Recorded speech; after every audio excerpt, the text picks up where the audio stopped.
Hello, thanks again for joining us in our study on marriage. In this marriage, I want us to look through transitions in life. The Bible tells us in Philippians chapter 3 and verse 12, not that I've already obtained or I'm already perfected, but I press on that I may hold of that which Christ Jesus has also laid hold of for me. What Paul is saying in that passage is even though he's an apostle, even though he's written almost half of the New Testament, Paul says, I haven't gotten to where I want to be. There's still growth that needs to occur. Each one of us can feel that in our marriages as well. As we go through life, there's never a point where we can say we've attained it, we're perfect, this is where we're always going to stay. And so in this lesson, I want us to look at different changes which will happen. Sadly, almost half of all marriages today in America end up in divorce. Now, oftentimes we blame a lot of things. So we talk about the culture. We talk about false views of marriage that people have, false expectations which are there. But most of the times that marriages have trouble, it's because of faulty expectations we have of ourselves and also of our relationship. Our marriages sometimes have trouble because they don't happen the way we think they ought to happen. Things don't go across the way we think they ought to go across. You see, every marriage has at least 6 people. Sounds strange, doesn't it? You have your husband, you have your wife. That's 2. In addition to that, when you marry your spouse, you marry her parents in many ways. You see, those parents have a great influence upon your wife. And when your wife marries you, your wife marries your parents in a way. Because your 2 parents had a great influence on who you are. And so that's 6 total, you 2, parents and parents. In addition to that, oftentimes there's many children, and each one of those have an influence on that marriage which is there. But your parents' marriage or lack of marriage will influence you in many ways. You may not want to be like your parents, or you may want to be like your parents. Either way, your parents' marriage has served in some way as a model for who you are. And so let's talk about some ways, 7 things you can do to help your marriage to grow. First and foremost, if you want your marriage to grow, show interest in your spouse. Talk to them, know what's happening in their life, know how they're feeling, know what it is that's going on in their mind. Show interest, care about your spouse, show love. Secondly, show affection. It's important that affection be shown, whether sexual and even more importantly, non-sexual affection as well. It's good to have pet names. It's good to call and text your spouse. It's good to have touch, to be able to hold hands, to be able to hug. Show affection to your spouse. Number 3, show appreciation. Take every opportunity you can to show praise to your spouse. Tell your spouse why you love them every single day. Always be sure your spouse knows that you've got their back, that you are for them. Number 4, express concerns. When you're bothered, let them know why you're bothered. Too many people expect their spouse to be mind readers. They're angry because of something their spouse is doing, and they're even upset because their spouse doesn't know why, because they've never been told. And so when we are angry by our spouse, but we're not willing to talk, we just sit in the corner and we stew, and we become even more angry that they don't know why we're upset. Number 5, show empathy. Put yourself in your spouse's place.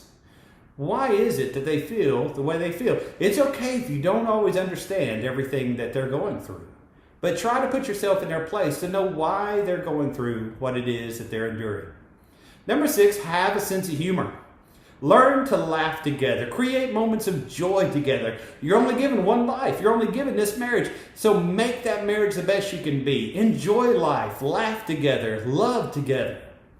And number 7, take care of your partner. Do everything you can to meet their needs. Do everything you can to be the perfect spouse for them. Now let's talk about some stages of marriage. As we look at this, we're going to look at 7 different stages. Stage 1 is the newlywed stage, right when you first get married. Of course, as far as marital happiness, statistically, this is the best time. It's the honeymoon stage. But it's also the most dangerous part of marriage.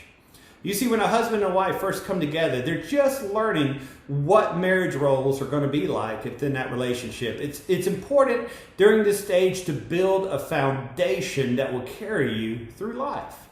And so this newlywed stage is important But during this time, a lot of work needs to go into to build strength to go through these next portions. The second stage of life is married right when you have a child. That child's about 1 to 3 years old. There's a lot of changes that happen at this point. Sleep is done with. Many times you have to wake up during the night, and because of that, there's a lot of pressure, which is there. A wife turns into a mother, and sometimes that's difficult for men, as their wife turns into a mother and begins to take care of their child quite a bit. Sometimes men will feel left out in this situation. And so it's important when a child is first born that both husbands and wives understand that transition that goes on during life.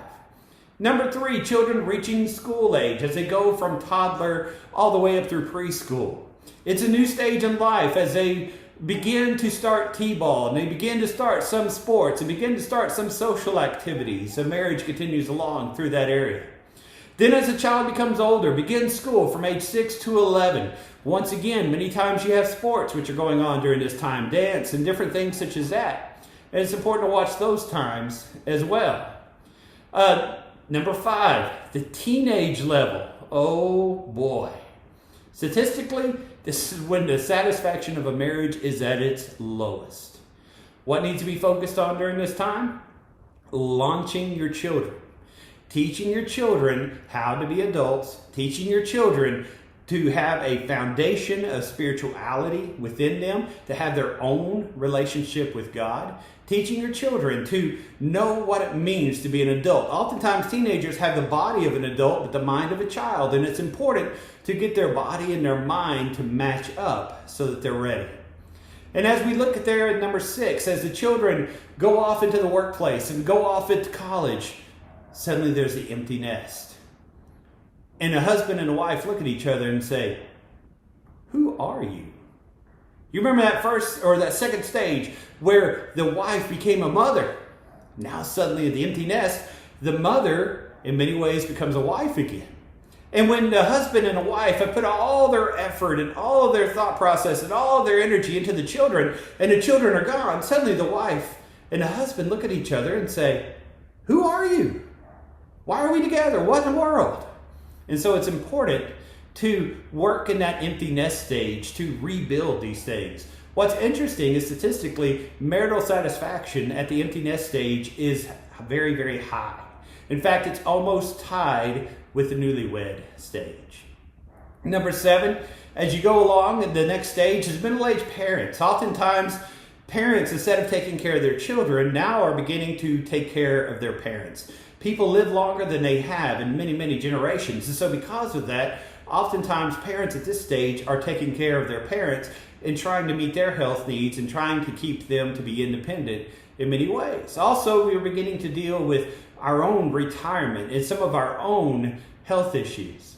What's interesting at this stage is oftentimes fathers, as their bodies change, they lose some testosterone. And wives, as their bodies change, they lose some estrogen. And oftentimes men at this stage will become more passive.